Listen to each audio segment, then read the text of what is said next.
Bonjour à toutes et bonjour à tous, c'est Sheridan. Eh bien, je vous retrouve pour cette vidéo un petit peu spéciale car on va changer de thématique de jeu. Et oui, aujourd'hui on va parler de Roll and Write et de PNP. Donc, Roll and Write et Print and Play. Voilà. Alors, je vais vous présenter et je vais vous parler de 3 jeux qui sont plus ou moins connus par vous. Pourquoi est-ce que je fais ça? Parce que, écoutez, c'est génial d'avoir des PNP.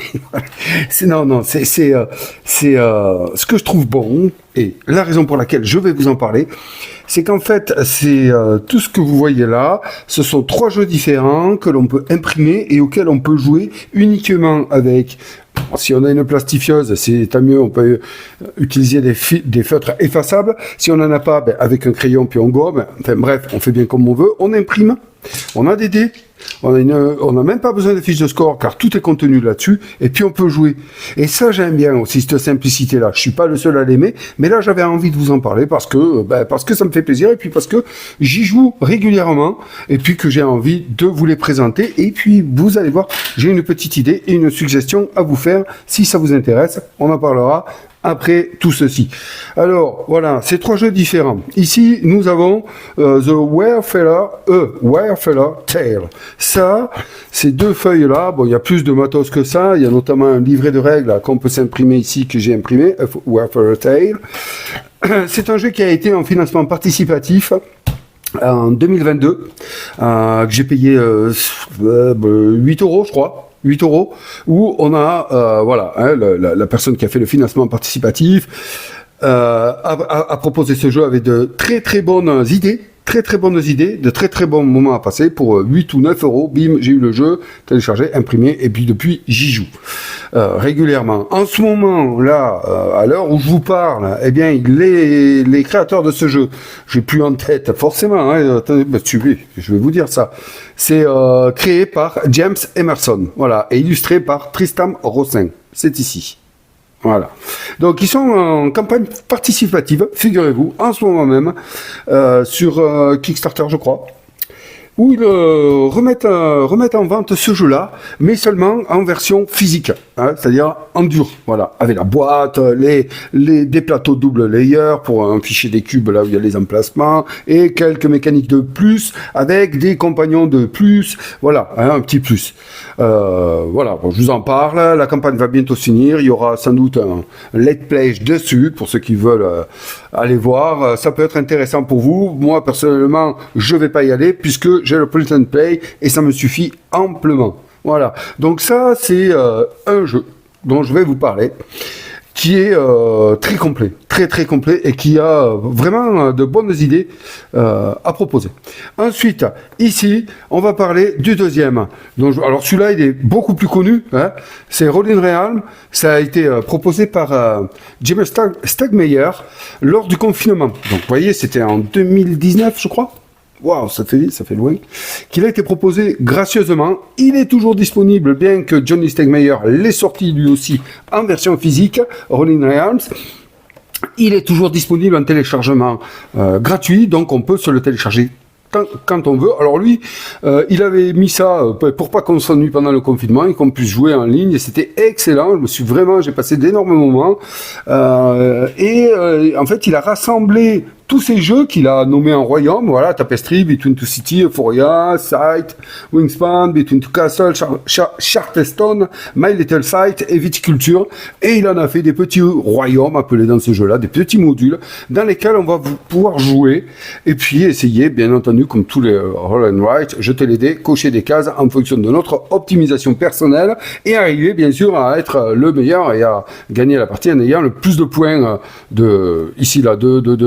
on va dire de victoire, voilà. Et alors j'ai aimé ce principe-là, et donc parce qu'il m'a fait passer d'énormément bons moments avec des amis. On a joué en ligne souvent, on y a même joué en physique, figurez-vous, en présentiel, et à chaque fois, regardez, depuis 2019, on est en 2024, et j'y joue encore, parce que je le trouve efficace, simple et rapide. Voilà. Et pas si enfantin que ça, du tout d'ailleurs, du tout.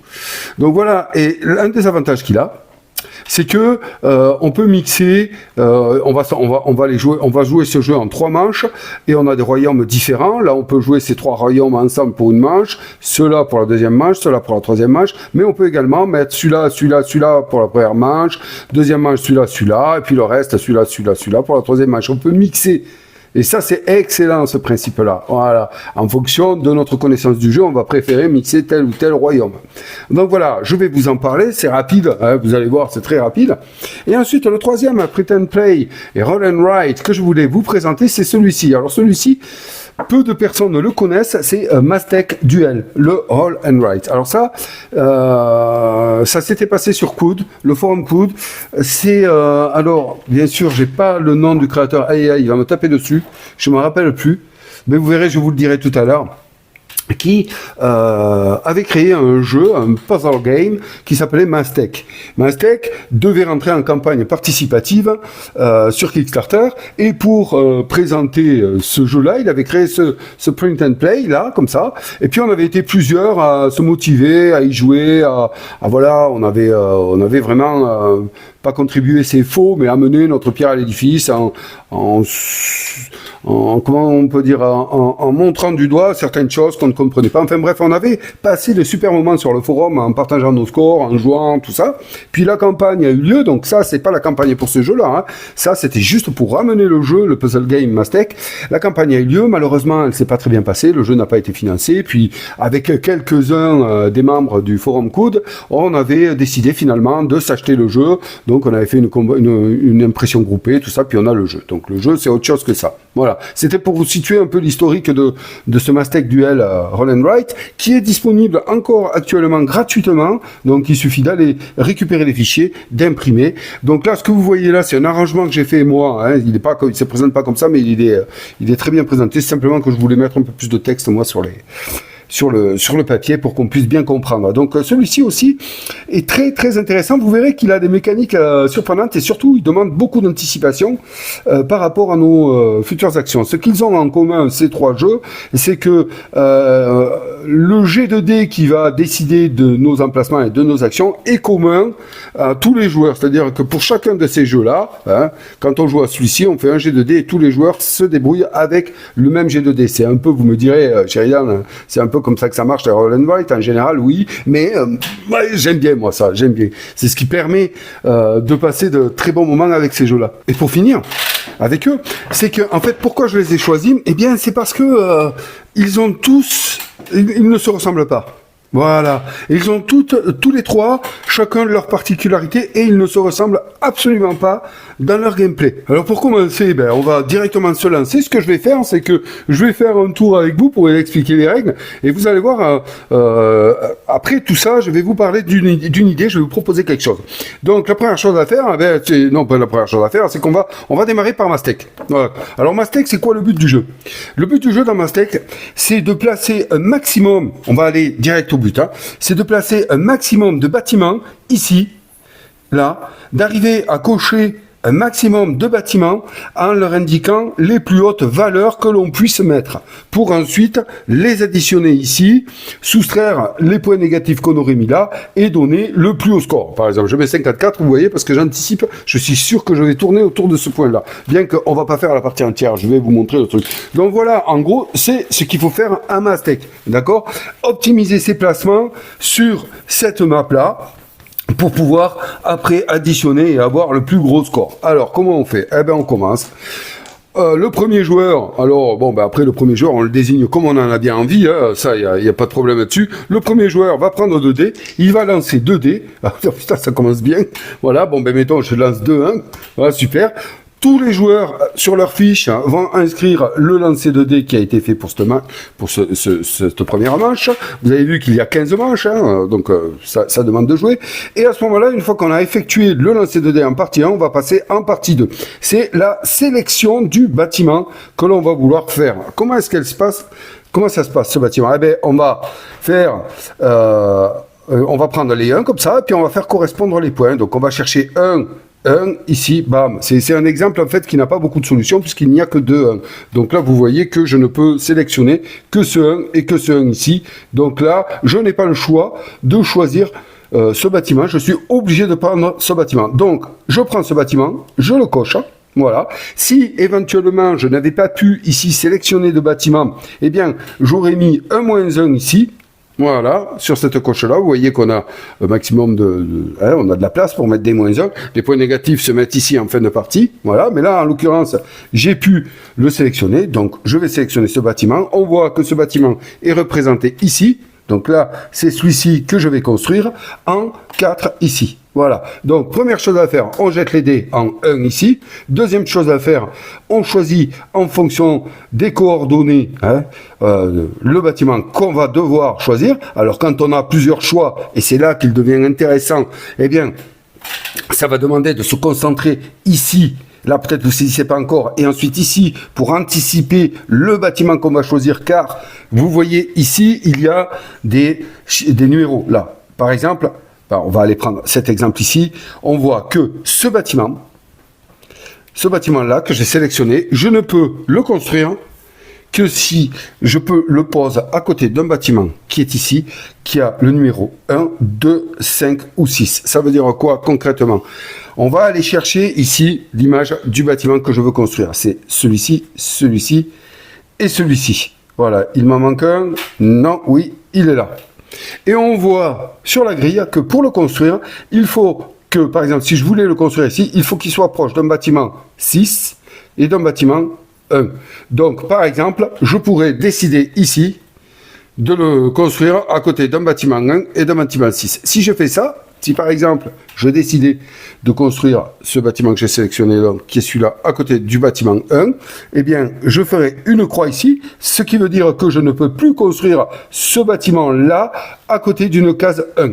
Donc, je regarde, ça ne me bloque pas trop, puisque les autres bâtiments qui sont ici, ici et ici, celui-là est à côté d'une case 5, celui-là est à côté d'une case 2, 5, 2, 5. Voilà. Mais ça met bien en évidence que là, par exemple, nous avons des doublons, on peut le construire à côté du 5 du 2, du 5 du 2, du 5, très bien, ça va. On regarde ici, les numéros qu'il y a ici, c'est 2 et 5, donc ça veut dire que j'ai plusieurs fois l'opportunité de le positionner en 5, d'accord? J'espère que je suis clair. Mais on voit bien que pour 1 et 6, si ici je le mets en 1, voilà, que je le coche comme ça y est, c'est fait. Quand je vais vouloir le construire en 6, eh bien, je ne vais pas pouvoir car il n'y a pas de 6 qui correspondent à ce bâtiment. Et c'est là que tout le sel du jeu existe. Ça veut dire quoi? Ça veut dire que, et pour que vous compreniez, on va aller au bout de l'histoire. Et vous allez voir, je ne vais pas vous lâcher. Je pense que vous allez comprendre. Ici, mettons, je le construis en 1. J'ai fait 1 et 1. Je vais attribuer, donc je choisis de le construire en 1 ici, donc je vais forcément le mettre en face de celui-ci, puisque là c'est 1, ici. Donc là, forcément, je vais mettre la valeur d'un des 2 dés que je souhaite utiliser. Et ça va donner la valeur à mon bâtiment que je vais construire. Voilà. Ça veut dire quoi ça? Ça veut dire que si, dans le futur, je veux construire, mettons, cette tour, ce bâtiment-là, je pourrais la construire à côté d'un 2, mais également à côté d'un 1. Voilà, d'accord? Ce qui veut dire que pour ce bâtiment-là, par exemple, si je dois cocher un bâtiment, ici on a vu que c'est, pour revenir à l'explication, ici on ne peut le construire en 5, 2, 5, 2, et ben là j'ai construit celui-là, et celui-là en 5, il me manque un 6. Il va falloir que j'arrive, par exemple, à choisir un bâtiment, et que j'arrive à lui coller un 6 à côté, ici, pour que celui-ci, je puisse utiliser le 6 pour venir construire ici ce bâtiment à côté d'un 6. Voilà, j'espère que j'ai compris. C'est tout le twist du jeu. Et là, c'est vraiment pas compliqué parce que pour le moment, peut-être que ça vous semble simple ou pas du tout, je ne sais pas. Mais plus on va sélectionner le bâtiment, plus on va cocher, plus on va construire, plus on va mettre de valeur ici sur nos bâtiments qu'on va construire. Plus nos choix vont se restreindre de placement, mais également, on va devoir calculer les valeurs qu'on va mettre sur les bâtiments pour ne pas se bloquer la construction d'autres bâtiments éventuels. Parce que tous, vous le voyez ici, celui-là par exemple, 1, 3, 4, 5, tous n'ont pas tous les numéros, il n'a pas le 2 celui-là. Voilà. Et il n'a pas le 6 non plus. Celui-là, il n'a pas le 1. 3, 1, on peut pas. Il n'a pas le 2 non plus. 3, 4, 5, 6. Voilà, et ainsi de suite. Donc, il va falloir tenir compte de ceci et de ceci lorsqu'on va choisir le bâtiment à construire ici. C'est très important. Et là, vous avez compris tout le sel du jeu. Je vais vite. Hein. J'espère que vous avez saisi un peu l'histoire. Donc, le but de Mastech, le duel, c'est d'arriver à construire un maximum de bâtiments avec des valeurs les plus élevées, mais tout en tenant compte de bien mettre des valeurs à côté de bâtiments qui éventuellement seront bloqués pour ne pas nous les bloquer, pour nous ouvrir la possibilité de les poser. Alors il y a d'autres subtilités qu'on verra en jeu, mais vous inquiétez, on va pas le voir là. Et oui, ça va faire partie de ce que je vais vous dire après. Il y a bien sûr autre chose qui va nous bloquer, c'est les lancers de dés.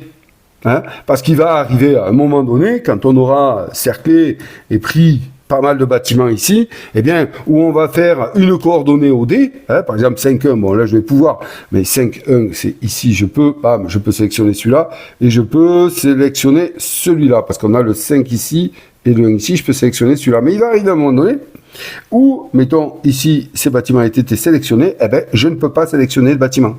Donc, même si j'ai pris soin de bien préserver, de bien faire mon truc ici, ben, parfois les jets de dés vont m'empêcher de les placer. Et là, ça sera vraiment embêtant pour moi. Et à ce moment-là, je mettrai un -1 ici. Voilà. Donc, autre spécificité pour les -1, si à un moment donné, je sélectionne un bâtiment ici, voilà, je dis, tiens, je vais placer la tour. Et la tour, par exemple, je n'y ai pas préservé assez de choses et je ne peux pas la placer ici. Eh bien là, je sélectionne un -1. Voilà. Il y a d'autres petites subtilités, vous verrez, je vous expliquerai pendant la partie qui sont à saisir. Mais voilà, vous avez compris un peu le gameplay du jeu. Donc, il y a beaucoup de réflexions à avoir. Et voilà, éventuellement, anticiper, mais ça vient avec l'habitude du jeu, anticiper éventuellement sur les statistiques des jets de dés qui sortent le plus pour ne pas prendre tel ou tel bâtiment parce qu'on sait que tôt ou tard ça va sortir et ainsi de suite. Et voilà. Alors, toute une petite feuille comme ça pour un jeu bien pensé. Pour Mastech le duel, ça c'était le premier jeu, je vous ai fait une explication rapide, j'espère que bon, vous l'aurez compris. Et maintenant on va passer sur Rolling Realms, ici, voilà. Alors bon, Rolling Realms, c'est pas très compliqué non plus.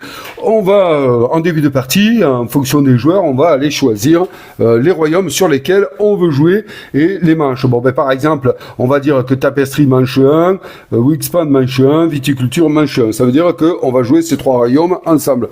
Après, on pourra dire Between Two Cities manche 2, My Little Sight manche 2, Euphoria manche 2. Voilà. Puis le reste sera passé à manche 3. Voilà. Hein, ça, c'est la première chose à faire. Bon, pour vous montrer l'exemple, parce que j'aime bien l'association comme ça, on va jouer ici Tapestry, Between Two Cities et Euphoria. Voilà, on coche ces trois ensemble. Alors moi, j'ai fait des plateaux, est-ce que j'en ai là? Attendez, laissez-moi voir. J'ai fait des plateaux un peu plus... Je me suis bricolé des trucs là.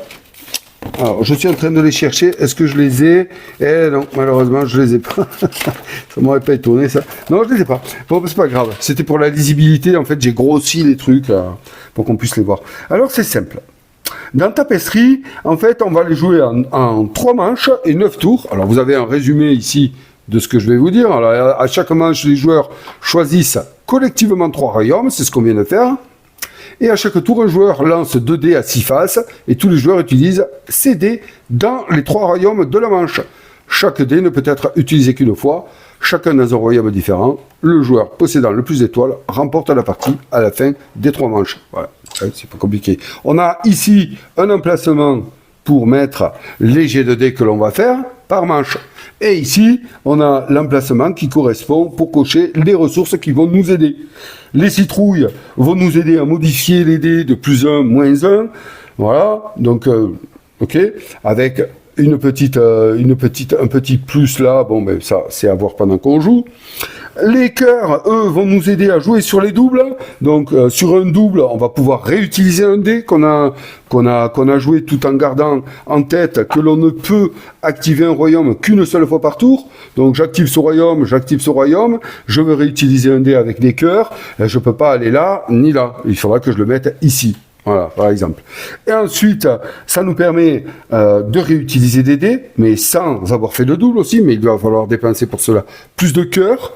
Ensuite, on a les pièces ici, comme ça, qui, elles, vont nous permettre de jouer avec les sommes des dés qu'on va faire. Si à un moment donné, on fait une somme de 7, eh bien, on va pouvoir, en utilisant 2 pièces, réutiliser un dé. Et pareil, le placer dans un royaume différent. Voilà, donc ça, c'est des ressources qui vont nous aider à jouer avec les dés. Le principe du jeu, c'est d'arriver, comme je vous ai dit, à placer un maximum d'étoiles ici, là, en bas, des cases, hop, qui sont les points de victoire pour en accumuler un maximum et donner ici un total d'étoiles assez élevé pour pouvoir gagner. On additionnera les 3 manches et à la fin on aura le total général des dés. Je ne vais pas rentrer dans les détails pour vous expliquer les royaumes, ça on le verra en jouant, mais voilà le principe. Ce qu'il y a de bien dans ce jeu, c'est que tous les royaumes sont différents et que vous vous apercevrez qu'il y a des royaumes qui matchent mieux entre eux que d'autres, mais justement, ça peut vous permettre, ça peut vous permettre de simplifier vos parties, ou alors de les compliquer, de vous donner des challenges un peu plus importants. Voilà. Bon, allez, on va juste voir les 3 royaumes de départ ici, que j'avais choisi. Tapestry, par exemple. Regardez. Placer une forme. Aucune limite à l'utilisation de chaque numéro, et la rotation est permise. Donc, rotation comme ceci. D'accord? Donc voilà, par exemple, si je fais un jet de dés, allez, on y va. Hop, je fais 6 et 4. Donc je vais d'abord m'inscrire ici, 6 et 4, 6 et 4. Voilà, très bien. Donc je sais que j'ai ces 2 dés à utiliser dans ces 3 royaumes, puisqu'on a choisi de jouer avec ces 3 royaumes pour la manche 1. Voilà, ici. Donc qu'est-ce que je fais? Par exemple, si je veux l'utiliser à tapestry, donc j'ai un 6 et un 4. Alors on voit que avec un 6, je fais cette forme. Et avec un 4, je fais cette forme. À moi de voir où est-ce que je vais la placer comme ceci. Si par exemple je décide de placer le 6 ici, eh bien, mettons, je sais pas, je vais faire ça. Hop, hop, hop, hop. C'est pas facile là, à main levée comme ça. Mais bon, vous l'avez vu, la forme. Elle est là. Voilà. Toutes ces cases-là, eh bien, elles sont cochées. Et je vais récupérer la ressource qui est contenue dans un carré que j'ai totalement fermé. Ces points-là sont considérés comme fermés. Donc ici, je vais récupérer une citrouille. Qu'est-ce que je fais quand je récupère une citrouille? Je l'entoure. Voilà. Et elle va me servir dans la même manche. Quand je veux, à partir du moment où j'ai une ressource, j'ai une ressource. J'avais fait un 6 et un 4. Il me reste à placer le 4. Donc le 4, je peux le placer, par exemple, on voit dans Euphoria, cocher un carré, et 2 carrés si un double, là c'est pas le cas, on n'a pas de double, puis additionner la somme des cases cochées, de là les zones modifiées, pour déterminer le bonus. Par exemple, si j'avais décidé de mettre 2 dés, si j'avais fait un double 4, j'aurais coché ce 4 là, j'aurais pu utiliser le deuxième 4 dans un autre royaume, et j'aurais fait 4 et 4, 8, et j'aurais regardé le bonus que j'obtenais avec 8, 4, entre 4 et 10, une étoile. Les étoiles, ce sont des points de victoire. Donc là, mettons, si je décide de mettre mon 4 ici, je coche 4 et je me mets une étoile puisque il me restait donc 4, on l'a vu, si c'est 4 ici, puisque là, 4, entre 4 et 10, je prends une étoile. Voilà. Et là, c'est fini. Tous les autres joueurs ont utilisé le même lancer qu'ils ont inscrit sur leur feuille ici pour faire leur placement dans les 3 royaumes. Et là, c'est au jour suivant de lancer le dé et on y va. 5 et 4. Donc on inscrit 5 et 4. Et là, on va jouer. Et on recommence. Donc là, le but de Tapestry, c'est pour chaque colonne complète, ici, que j'aurai remplie avec des cubes, je me fais une étoile. Donc au total, on peut se faire 3 colonnes et 3 lignes, donc on peut se faire 6 étoiles. Ici, c'est pareil, on peut cocher 6 fois pour avoir des étoiles. Et ici, ça c'est pas mal, Between Two Cities, noter un dé par carré, 2 mêmes chiffres ne peuvent pas être adjacents orthogonalement. Gagner le bonus indiqué par la ligne. Ça, c'est le premier truc. Donc, si mettons, là, je viens de faire combien? 5 et 4. Bon, allez, j'ai pas envie de me refaire un 5. Donc, je vais mettre ici un 5 là. Hop. Voilà, le 5, je l'utilise ici. Je me fais 3 cœurs et une citrouille que je viens de noter ici. 1, 2, 3 cœurs et une citrouille. Voilà. Impeccable, je suis content. Et il me reste à placer le 5. Le 5, soit je le place ici, soit ici. Le twist de Between Two Cities, en l'occurrence, c'est que à la fin, quand on aura terminé nos 9 manches ici, là, qu'on calculera le score de la manche 1, Recevez un nombre d'étoiles égal au plus faible de vos deux royaumes de cette manche, limité au nombre de cases remplies ci-dessus. C'est-à-dire que si par exemple ici j'ai mis 4 étoiles, ici j'en ai mis 3, eh bien le plus faible c'est celui-ci, là je vais mettre 3 étoiles. Mais attention, si j'ai pas mis 3 ici, chiffres, comme ça, 3 valeurs, eh bien je ne pourrais pas cocher 3 étoiles, je pourrais cocher autant d'étoiles que j'aurai de valeurs dans les cases. Ici par exemple 2, parce que j'ai pas été bon. Voilà. Ensuite, voilà, c'était pour donner un exemple. Ensuite, on additionnera toutes les étoiles. Chaque joueur va faire pareil et va mettre son score ici. Voilà, j'ai fait 4. C'est nul. Et toutes les ressources qui n'auront pas été cochées, donc utilisées, les ressources libres, vont donner 0,1 point. Donc, par exemple, ici, je ferai 4,3. Voilà, donc c'est important. C'est important, hein, parce que ça va se jouer beaucoup. Et puis tous les joueurs font pareil, on fait la manche 2 avec les autres, on fait la manche 3 avec les autres, et ensuite on additionne le point. Voilà. Chaque royaume a ses particularités, on va pas les passer, mais voilà un peu le principe de Roll and Realm. C'est un excellent jeu, il est frais, il est dynamique, mais vraiment, quand on l'a compris, quand on a saisi comment on peut faire comboter, dans quel ordre et tout, il est super, on n'est jamais bloqué grâce également aux ressources. Hein, les citrouilles qui modifient les dés de plus en moins 1, les cœurs qui vont nous permettre de jouer avec les doubles et de réutiliser des dés également, et les pièces qui vont nous permettre également de réutiliser des dés, et surtout, très important, de créer des valeurs de dés, c'est-à-dire, par exemple, j'ai 3 pièces comme ça, et bien je peux dire, bon ben là, j'ai besoin d'un 3, ben je fais 1, 2, 3, je crée un des 3, ah ouais, même si je l'avais pas, et je peux l'utiliser dans un de mes 3 royaumes qui n'a pas été utilisé pour ce tour. Donc c'est super important et ça peut vraiment aider. Et chaque royaume a ses particularités. Je l'adore. Il est simple, efficace. Vraiment, hein, c'est un de mes préférés. Ça ne saurait pas expliquer pourquoi. Peut-être pour les raisons que je viens de vous citer là. Et ben voilà, c'est une explication succincte. Hein, on n'y passe pas 10 ans dessus. De toute façon, je ne suis pas là pour vous montrer les parties, je suis là uniquement pour vous expliquer en gros ce que sont ces jeux et pourquoi il est temps de s'y intéresser et de voilà, ils sont gratuits, ils sont disponibles. Ah, putain, c'est cher en ce moment les jeux, le plaisir est de plus en plus cher, le plaisir ludique est de plus en plus cher. Je pense que c'est bien d'aller s'intéresser aussi à ce qui se fait à côté, et notamment les print and play, hein, roll and write ou pas, mais les roll and write c'est les plus accessibles et les plus, voilà, qu'on peut sortir le plus rapidement possible. Allez hop, on passe maintenant au dernier que je voulais vous présenter. Donc je vous en ai parlé, hein, il est actuellement en financement participatif, la campagne est bientôt finie, mais pour ça, version boîte physique, d'accord? Alors, Wayfarer Tales, ça c'est un roll and write qui est bien complet, hein, sérieusement, très très complet.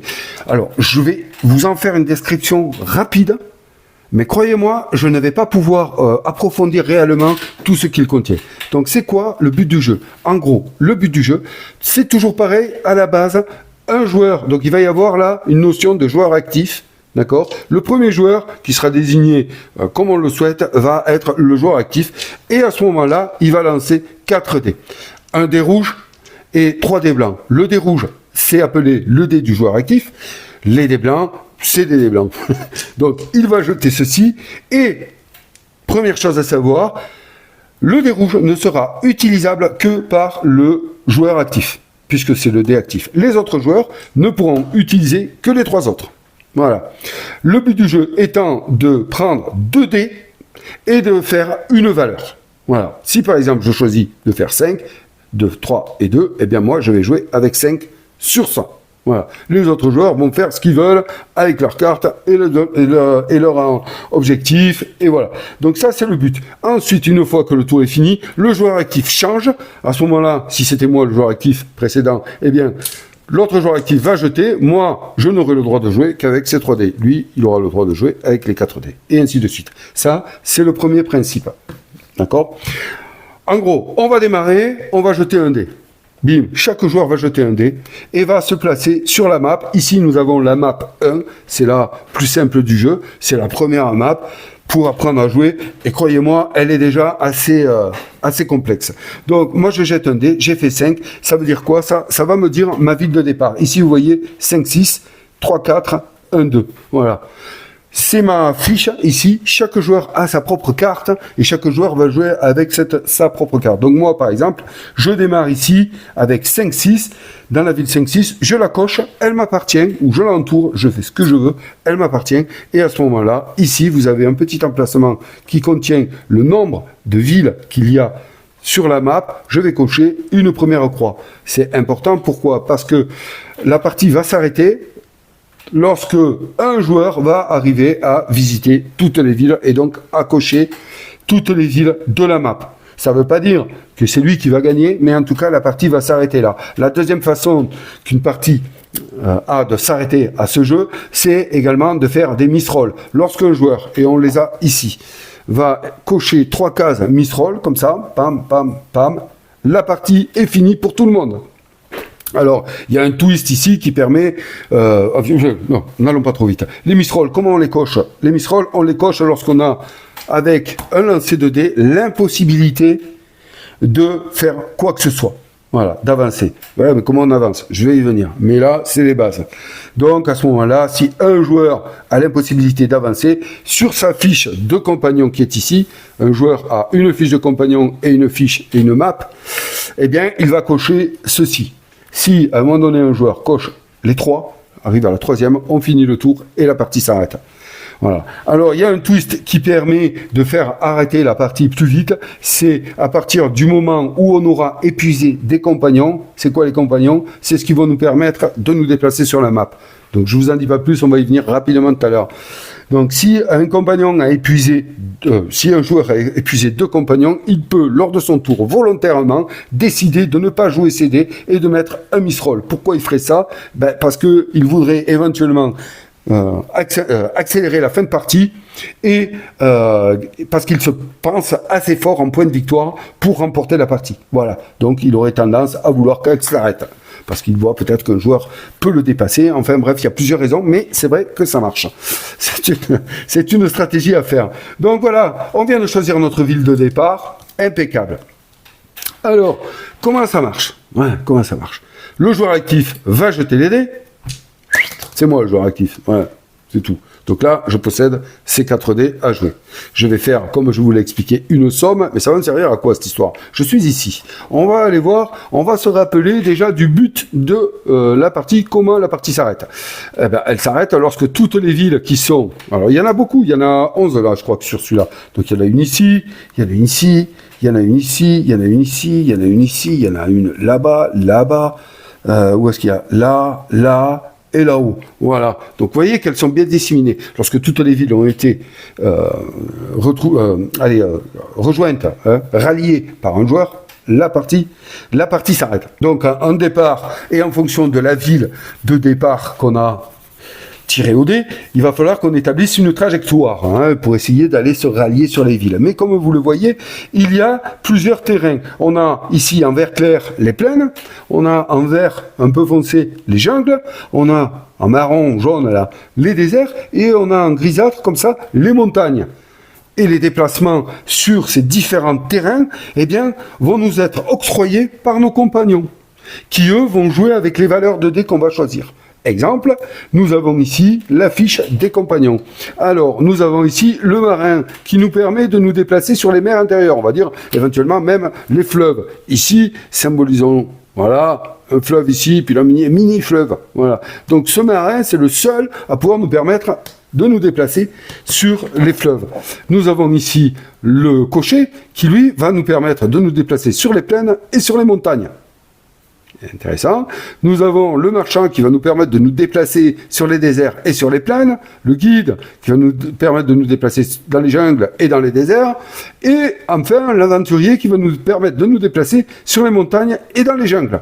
Donc vous voyez qu'on a 2 possibilités à chaque fois, sauf pour les rivières, ou pour les fleuves ou les mers intérieures, comme vous voulez.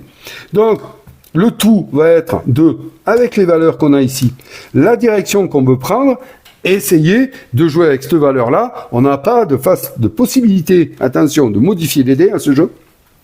C'est très intéressant. Il n'y a qu'une seule chose qu'on peut modifier, c'est les dés, oui, mais pas pour se déplacer. Donc là, écoutez, on va se retrouver avec les valeurs. On va se dire, bon, moi, je veux aller rallier cette ville-là, donc il faudrait que j'aille en jungle ou en montagne.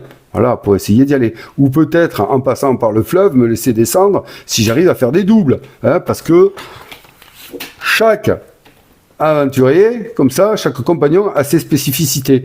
Le marin, pour pouvoir cocher et avancer dans un fleuve, il va falloir que l'on fasse un double.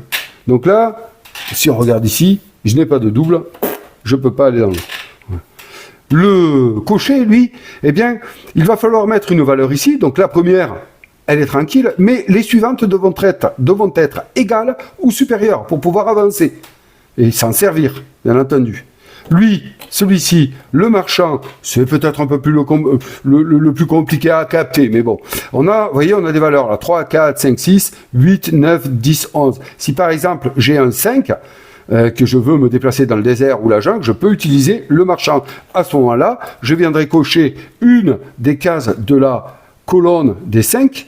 Attention à celle-ci, elle est dangereuse, elle contient un monstre. Donc c'est pénalisant. Et je coche celle que je veux. Je suis pas obligé de démarrer de là. Je peux démarrer de là. Pourquoi je suis pas obligé? Parce qu'en fait, regardez, en même temps que je coche ma colonne, parce que j'ai fait un 5 et que je veux utiliser celui-là, eh bien, je bloque une case du 10 dans sa ligne. Ce qui veut dire que je me diminue la possibilité de mettre des 10 en croix. Mais ça s'apprend. On verra, vous verrez que on va aller avoir tendance à aller se cocher plus vers là que là-haut. Mais bon, ça s'apprend. Voilà comment il fonctionne. Les cases monstres, qu'est-ce que c'est? Lorsque, obligatoirement, admettons, j'ai fait ça, admettons, hein, soit en cochant des 5, soit en cochant des 10 ou un 11. Voilà, il me faut cocher un 5, j'ai pas le choix. Eh bien là, je vais cocher cette case-là, il n'y a pas de souci, je m'avance avec le marchand. Mais lorsque je fais mon voyage avec le marchand, je rencontre un monstre. Eh bien, qu'est-ce que je fais? Je jette un dé, comme inscrit ici. Je jette un dé et je vais aller me l'inscrire ici, sur la case des monstres. Et cette valeur, mettons, je fais un 3, cette valeur-là viendra se déduire de mon score total, ici, monster, moins, voilà. Donc on additionnera tous les points qu'on aura dans la case monstre, parce que vous verrez que on retrouve les icônes monstres un peu partout, là, voilà, ici, eh bien, on va se faire des malus. La case du marchand est la seule où il faut faire un jet de dés. Les autres, on inscrira la valeur que l'on a mis dans la case. Voilà, ici, mettons, j'ai mis un 7 là, et bien, bim, il y a un monstre, je mettrai un 7 ici. Voilà, d'accord? Les cases trésors que l'on voit ici, bon, pour le marchand, c'est lorsque l'on va compléter une ligne comme ceci, et on peut contrebalancer le monstre, on va ici entourer le trésor, et à ce moment-là, pour le marchand, toujours pareil, on va jeter le dé, et en fonction de la valeur, on l'inscrira dans nos trésors, qui eux seront des bonus que l'on ajoutera en plus à notre score de fin de partie. Voilà, les icônes que vous voyez ici de diamants et de boucliers, ce sont des icônes que l'on va retrouver sur la map ici, et que dès lors que on va arriver dans cette case-là, hop, on va capturer le bouclier, on va se le mettre, on va l'entourer ici, et ça va nous permettre quoi? Eh bien, ça va nous permettre, pour le bouclier, de rejeter un dé qu'on aurait jeté chez le marchand et qui est trop élevé. En cochant le bouclier, eh bien, on rejette et on obtient une valeur différente en espérant qu'elle soit plus basse. Pour les trésors, si on a ici toujours, hein, attention, il n'y a qu'avec lui qu'on jette les dés. Si on a fait cette ligne-là et qu'on fait le jet de dés et qu'il n'est pas assez élevé, eh bien, si on avait entouré un diamant comme ça, on peut le cocher et relancer le dé en espérant faire une valeur plus importante. Les diamants, on les retrouve également sur la map. Voilà. Et c'est la même façon pour les obtenir que pour les boucliers. Donc là, on a fait le marchand, on voit l'aventurier. L'aventurier, lui, en fait, c'est un grimpeur, hein, c'est un escaladeur. Donc lui, lorsqu'on va vouloir l'utiliser, eh bien, on va démarrer d'en bas, on va mettre la valeur qu'on veut, hein, mettons, je mets un 4, oh, je suis super fort. Eh bien, quand les cases vont monter comme ça, il va falloir qu'on soit plus élevé, pas égal, plus élevé obligatoirement. Voilà. Là, un 6, tiens, il y a une case trésor, donc je vais marquer 6 dans ma case trésor, vous voyez, c'est un peu le mécanisme. Et puis, quand on va redescendre, eh bien, il va falloir qu'elle soit décroissante. Voilà, c'est un peu plus simple. Voilà. Quand on va arriver ici et qu'on va repartir sur un pic, on ne tient pas compte de cette valeur, on s'en fout. On remet ce qu'on veut. Donc, mettons, là, je mets un 5, j'ai pas de bol. Eh bien, voilà. Donc là, 6, 7, voilà. Puis là, je mettrai la valeur au monstre. Il n'y a pas de jet de dés, donc je n'utilise pas de bouclier pour relancer quoi que ce soit. Et ainsi de suite. Vous voyez qu'il y a des cases bonus. C'est-à-dire que là, par exemple, si j'inscris ici un 6, eh bien, je me mettrai 12 dans la case des monstres. Voilà. C'est comme ça qu'il fonctionne celui-ci. Ensuite, on a le guide. Bah, le guide, c'est pas compliqué, hein. C'est supérieur ou égal à 5.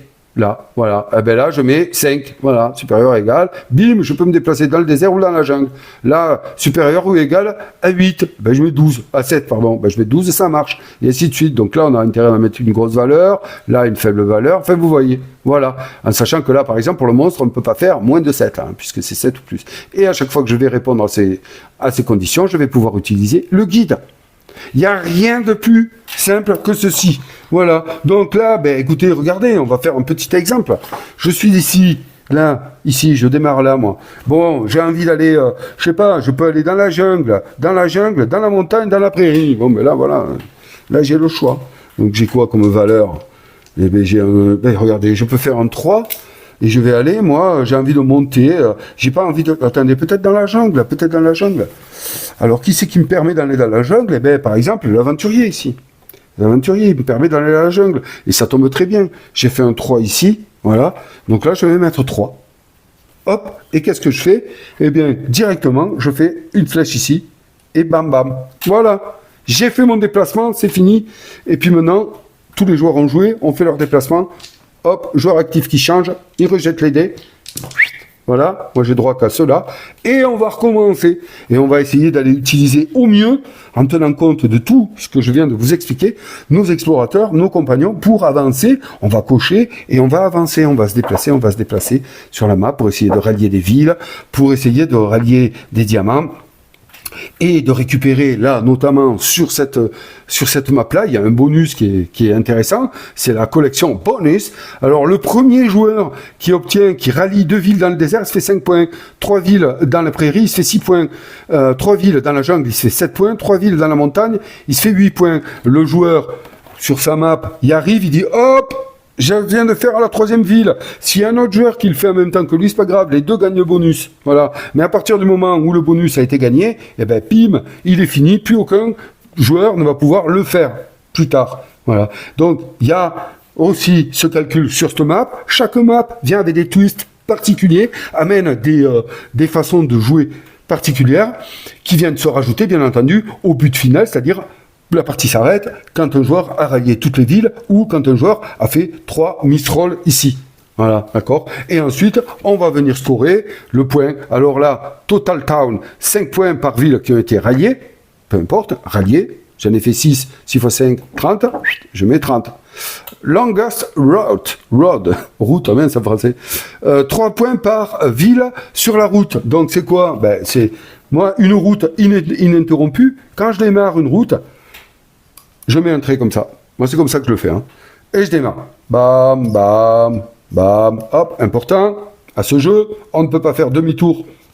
Parce qu'on ne peut pas revenir sur une case qu'on a déjà, par laquelle on est déjà passé. C'est simple. Et on ne peut pas non plus, croiser une route qu'on a déjà fait. Impossible. Donc, on peut vite se retrouver. Donc là, la ville la plus longue, eh bien, c'est la ville, la route la plus longue, c'est la route qu'on aura empruntée sans s'arrêter. Voilà.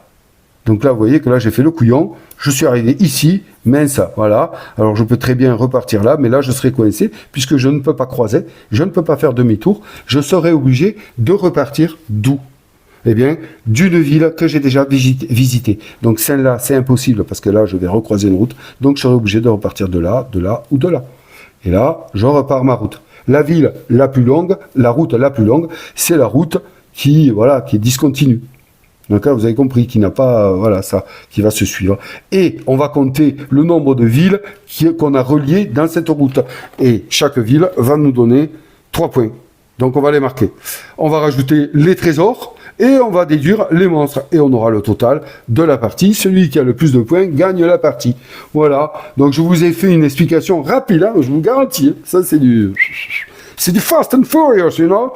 Donc voilà, hein, n'oubliez pas les déplacements, on ne peut pas repasser dans une case qu'on a déjà traversée et on ne peut pas couper une route existante. Donc vous verrez, et ça c'est assez intéressant, que toutes les maps ont leur spécificité et que ce jeu, qu'est-ce qu'il est frais aussi, qu'est-ce qu'il est bon. Vous voyez, là, je vous ai présenté 3 jeux qui sont différents. Celui-là est également différent. Il paraît peut-être compliqué. J'arrive pas à me dire. Moi, je sais que la première fois que je l'ai abordé, je l'ai pas trouvé. Je l'ai trouvé simple d'accès, assez rapide. Son livret de règles est assez simple, bien écrit. Ça, c'est bon. Je l'ai imprimé. Hein. Voilà. Et ah oui, et je me le suis traduit aussi. Ah oui. Ça, je ne l'ai pas dit. Ce jeu il est en anglais. Hein. Donc j'ai fait ma traduction. Alors bon, moi, je suis pas un caïd hein, en anglais, hein, mais bon, c'est pour vous dire. Je suis arrivé à le traduire. Je me suis aidé de DeepL. Et je suis arrivé à le traduire. Hein. Donc, ouais, c'est-à-dire que l'anglais est pas vraiment compliqué sur ce jeu. Donc, je vous ai dit ça. Il y a même un mode solo qui est très bien fait, figurez-vous. Et oui, il est très bien fait, avec des modules exprès. On peut aller acheter des trucs chez le marchand quand on fait le mode solo pour nous faciliter l'aventure. On a la possibilité de moduler le hasard des dés en solo, ce qui est assez intéressant. Donc, il est très très bien fait le solo d'ailleurs. Ouais, super bien fait. Et ben voilà. Donc là, on a terminé avec la présentation rapide de ce jeu. Donc, A Warfarer Tale de Rolling Realms et de Mastek, le duel. Et ça, moi personnellement, c'est vraiment 3 jeux Roll and Write auxquels je joue régulièrement parce qu'ils sont différents, accessibles rapidement et je sais pas, ils font du bien. Ils font du bien de par leur simplicité et de par justement le truc qu'il y a, leur complexité également. Bon, alors, qu'est-ce qu'il y a? Qu'est-ce que vous faites là? Tout à l'heure, je vais vous parler de ce que je veux vous proposer. Comme toujours, vous savez que sur la chaîne du Sheridan Palace, on aime bien jouer, hein, c'est le but. Hein. J'aime bien présenter des jeux, mais rappelez-vous pour ceux qui l'ont suivi du Palace de l'Angoisse, hein, qui a été vraiment un événement pour mes buts et moi-même. On a fait, on a passé avec vous des super moments avec ceux qui ont participé. C'est pour une expérience à part, une expérience unique, une expérience à part à vivre. Bon, là, ce que je vais vous proposer, ça n'a pas cette envergure-là. Hein. Mais bon, j'ai envie de jouer avec vous. Voilà. Hein. Je vous le dis franco comme ça, c'est un peu une déclaration d'amour. J'ai envie de jouer avec vous. Vous me manquez. Donc, ce que je vais vous proposer, à ceux qui veulent, c'est de jouer. Alors, j'ai pris un peu tous ces jeux-là. Je les ai mis, je les ai numérisés, je me les suis arrangés, j'ai fait des bricolages, j'ai fait tout ça, je les ai rendus jouables en stream, voilà. Et je vous propose, si ça vous intéresse, de faire des parties. Alors on n'en fera pas 50, du moins filmées, on pourra en faire 50, pas filmées, on va en faire quelques-unes filmées, juste pour qu'il y ait une trace de notre voilà complicité, et puis de vos scores éventuels, de vos tactiques, de vous tout ça, quoi, voilà, hein, qu'on passe un bon moment, et puis qu'il y ait une petite trace et qui reste, voilà, filmé. Et donc je vous propose, si ça vous intéresse, ben, qu'on se retrouve très bientôt pour faire des parties. Alors comment est-ce qu'on peut faire ça? Eh ben, vous allez soit vous signaler dans cette vidéo, dans les commentaires, vous allez dire par exemple, moi je suis chaud pour faire un Rolling Realm, moi je suis chaud pour faire un Mastek, moi je suis chaud pour faire un Warfarer Tales. Voilà. Alors on va limiter le nombre de participants, hein. C'est 3 par partie. Voilà, max. Alors peut-être que je ne jouerai pas forcément toutes les parties avec vous, je serai là. Hein. C'est moi qui vais animer, qui vais manipuler tout ça. Mais peut-être que je ne jouerai pas forcément et que je me contenterai d'animer et puis de cocher pour vous les cases et tout. Ce qui se passera, c'est que voilà, vous allez choisir votre jeu, tout ça, voilà, soit en commentaire, excusez-moi, je m'embrouille, soit en commentaire de la vidéo, soit c'est presque ce que je vous conseille, moi. Hein. Mais bon, après, chacun, vous faites comme vous voulez. Hein. C'est d'aller sur le Discord Jeux et Partage, où là, vous verrez un nom, vous le reconnaîtrez. Vous le reconnaîtrez et vous irez là. Et là, vous vous inscrivez selon un format que je vais vous indiquer sur le Discord. C'est peut-être le plus simple. Comme ça, on pourra discuter beaucoup plus rapidement là-dessus. Et aussi, forcément, on se connectera en vocal sur ce Discord pour pouvoir faire les parties, forcément. Donc voilà, hein, vous avez 2 façons de vous signaler, on va dire, mais de toute façon, ça se finira forcément sur ce Discord pour faire hein, du vocal. On va passer par là pour ça. Donc vous vous êtes inscrit, vous avez dit moi je veux jouer à ce jeu-là, t'as dit. Après c'est moi qui vais gérer hein, le nombre d'inscrits, tout ça, comment est-ce qu'on va les jouer, tout ça, lesquels voilà seront diffusés ou pas. Avec vous, on en parlera ou pas, on verra tout ça. Hein, ça. C'est une organisation qui va se faire, mais en tout cas ça va se faire. Et donc prévoyez micro, casque, et puis c'est tout. Voilà, mais au moins un micro casque qu'on puisse vous entendre. Une fois que, que les jeux seront complets, à ce moment-là, je vais envoyer à chacun de vous une feuille pour chaque jeu qu'il aura choisi. Hein. Mettons, voilà, moi j'ai choisi de jouer à Wingspan, donc je vais vous envoyer le lien de Wingspan, ou alors mes fichiers que j'aurais pré-fait, mais bon, le lien de cette feuille-là est tout à fait faisable, ce qui fait que vous l'aurez devant vous lorsqu'on jouera, et vous ne serez pas pris au dépourvu, c'est-à-dire vous pourrez calculer vos coûts directement sur le papier, et ensuite, quand ce sera à vous de jouer pendant le jeu, eh ben vous me direz, moi je cocherai vos cases. Voilà, pour pas, voilà. Et ne vous inquiétez pas, ce sera pas toujours le même premier joueur. On va tourner. Donc il y aura toujours un joueur qui n'aura pas le temps de réflexion, et ça c'est bon, ça j'aime bien. Donc il va devoir jouer vite. Les deux autres joueront un peu plus lentement, ils auront le temps de se préparer, mais ça va tourner ça, à chaque fois. Donc ça, c'est intéressant, j'aime bien ce principe-là. Hein. Donc ça se passera comme ça. Donc je vais envoyer les liens pour télécharger les fichiers que j'ai préparés, que j'ai arrangés, si ça, hein, voilà, si vous n'arrivez pas à les avoir par le net. Et ensuite, pareil pour The Wayfarer Tales. Alors The Wayfarer Tales, figurez-vous que c'est un jeu que j'ai backé, hein, d'accord? Donc j'ai contacté l'auteur du jeu, il me répond pas. J'arrive pas à avoir de réponse. Bon, en même temps, il y a le Kickstarter en ce moment, tout ça. Mais bon, je lui ai dit voilà, j'ai une chaîne, j'ai envie de faire jouer des personnes, et puis voilà, qu'on puisse partager des choses sur ce jeu, tout ça. Bon, j'ai backé le jeu, donc les fichiers m'appartiennent, hein, en même temps. Mais quand même, c'est pas pour ça que je vais les diffuser, hein. C'est pas le but. Donc, ce que j'ai fait, vu qu'il me répond pas, j'ai fait un fichier où j'ai cumulé la première map, uniquement celle-ci, avec les compagnons. Voilà, vous verrez, c'est un arrangement qui est fait, voilà. Et donc, vous recevrez ce fichier-là. Et vous pourrez jouer en même temps, vous pourrez vous préparer, cocher et tout ça. Donc ça, ce sera uniquement à ceux qui participeront aux parties de The Wayfarer Tales, qui auront ceci. Voilà. J'espère que j'ai été assez clair. Donc, les amis, hein, c'est à vous de jouer maintenant. Hein. Signalez-vous. Si vous avez envie de jouer à tel ou tel jeu, c'est le moment de décider. Pour moi, et je vous le redis encore une fois, tous les trois se valent.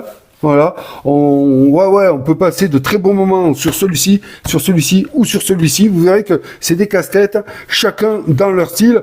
Vous pouvez même décider de choisir à plusieurs jeux, hein, de jouer à plusieurs jeux. On verra en fonction des personnes qui vont vouloir jouer comment est-ce qu'on arrangera tout ça. Eh bien voilà les amis, j'en ai fini pour cette vidéo. J'avais énormément envie de vous proposer ceci. J'ai longtemps tourné, mais après tout, hein, je me dis que c'est aussi une des raisons pour laquelle je fais cette chaîne-là. C'est pour participer avec vous. Moi, sans vous, c'est pas intéressant. C'est pas intéressant. Sans les échanges, sans les bons moments avec vous, présenter du jeu, c'est une chose, mais jouer, c'est encore mieux. Voilà. Donc, eh bien, écoutez, je vous attends. Hein, voilà, ça y est. Je vous attends, je me suis installé. Il y aura peut-être, et ça c'est un easter egg que je divulgue un petit peu, il y aura peut-être Mémébut qui se glissera dans un de ces jeux-là. Alors je ne sais pas dans lequel il sera.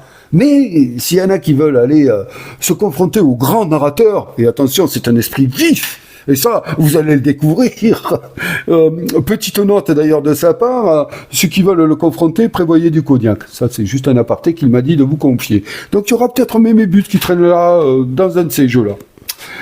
Voilà, ça c'était, je le glisse en toute fin de vidéo, comme ça, peut-être que juste certains d'entre vous l'entendront. Sur ce, les amis, eh bien, j'espère vous voir nombreux, qu'on puisse passer de bons moments ensemble. Et puis, je vous dis à très vite pour de nouvelles vidéos. À bientôt, les amis.